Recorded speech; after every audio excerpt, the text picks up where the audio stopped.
ফারুক হোসেন ভাই গ্রামের বাড়িতে আসলাম, এই যে আমাকে কাঁঠাল ভাঙিয়ে খাওয়াচ্ছে। রাখেন নিচে রাখেন, আপনি খাইয়ে দেখেন নাকি? খাই দেখি।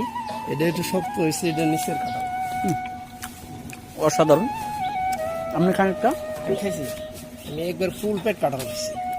গ্রাম থেকে কাঁঠাল খাওয়া একদম অসাধারণ, নিজের ঘর থেকে। এই একটার চেয়ে বেশি খাইছি একলাই। কোনো সমস্যা নেই ইনশাল্লাহ।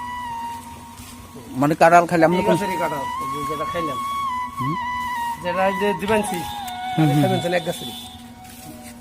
হাত ধরুন। আর একটু ধরেন হালকা, এই ধরলে হবে তো, ভিডিও হইতেছে এদিকে আমার দিকে থেকে। গ্রামের বাড়িতে আসলাম, এই যে সরাসরি যে কাঁঠালটা ভেঙে দিচ্ছে আমাকে।